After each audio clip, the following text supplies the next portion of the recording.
I'm Dr. Lori Teeple. I'm a physician, a hospitalist physician at St. Thomas, and I was previously the Chief of Staff, VP Medical, for about a year and a half. So I have an idea of the administrative side of things, sort of what I call the global view of what goes on in a hospital and the flow of a patient through, as well as having the point of view of a physician working on the front lines, discharging patients on a daily basis and doing the struggling with discharging patients. I think part of the problem is that physicians, we're doing a little Olympic theme here this afternoon. Physicians continue to play hockey when the game is actually changed to curling. Okay? So they got a stick and there's ice and there's a little round thing moving and they still think it's hockey, right? And when you make a change in the program, like a CQI project, and you make a change in a process and you want them to do something different, it's like handing them a broom and they think they're playing hockey. And they hold the broom for a minute or two and they think, well, this isn't very effective. I'm playing hockey and what am I doing with the broom? And they ditch it. And I think that when we're doing projects, my observation is, having seen it from the administrative side and the physician side, is we really are playing two different games. Remember this analogy when you're trying to implement some new process or procedure, particularly something as comprehensive as flow. Although there are a lot of little bits with flow, it's a big comprehensive river.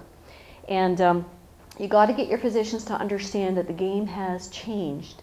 And so the tools change and the rules of the game change. And we all have the same outcome in the end. We want to score goals, we want to get patients efficiently and compassionately through our system and provide the best care possible, but the game has changed. All right, so I'm harping on that because I think that's probably the best analogy you can take away with you when you're assisting your physician group to really engage and become part of the game.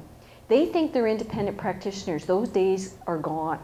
The days of physicians being independent practitioners in the medical system, they probably were always gone, but physicians are just waking up to that now. So here's an example of ways that physicians were handed a broom because the game has changed to curling, but they kept on playing hockey. So our emergency group, and they're a fabulous group in St. Thomas, about 15 of them, full-time emerge docs. I'm going to have to dim the lights to see this thing. We were given this piece of paper that we were to fill in with every admission. And if you can read that, all the physician in emerge had to do was tick off a box that said that we expect this patient is going to stay for 3 days or more, maybe 2 to 3 days, or less than 24 hours, which begs the question, why the heck are they being admitted anyway? But anyway, that's another flow project. All the physicians in emerge had to do was tick the box, and that would give the nurses an idea when the patient went to the unit about how to do the care planning, the discharge planning for that patient, right? So that's an easy thing. We even put the sheets of paper that they were supposed to work on, we put them in the file drawer with the orders. So it's in a file folder with all the other order sheets that physicians use in emerge. So that's pretty easy. And the physicians were to tick them off. And they did it for about 6 weeks. They're pretty good at it for about 6 weeks. And since that time, since the summer, we haven't seen any of them. They don't do them. They don't come up with the patient from the emerge to the units.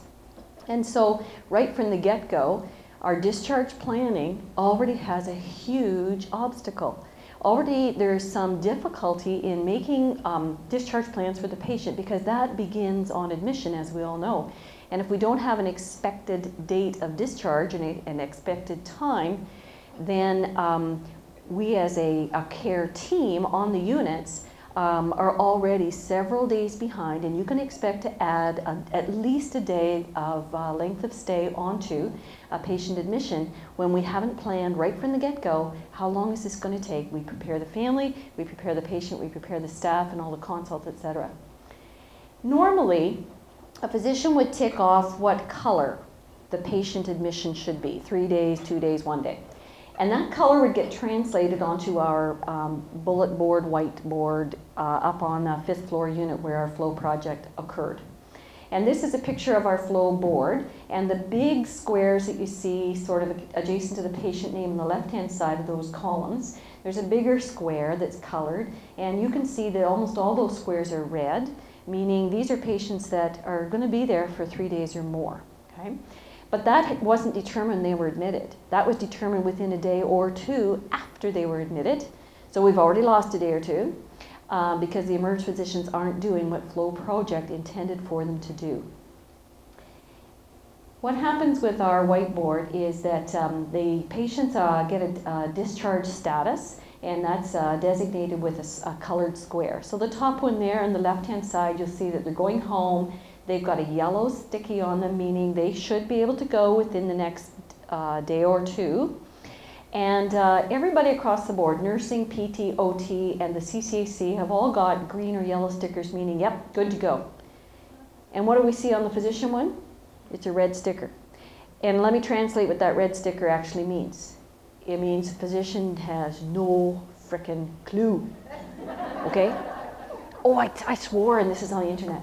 Anyway, only in Battlestar Galactica, my son would say. That's only a swear word in Battlestar Galactica.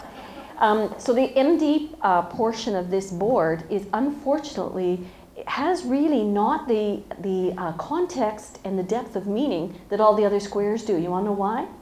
Because gathered around this board for bullet rounds every morning is the nurse, the PT, the OT, the CCAC, the social worker, the speech language pathologist, the diabetes educator, and the cleaning staff, and no doctor. Okay, unless I go, and I do periodically because I'm highly involved in discharge planning for helping the other physicians with the logistics and the political maneuvers behind a discharge. And you all know what that means.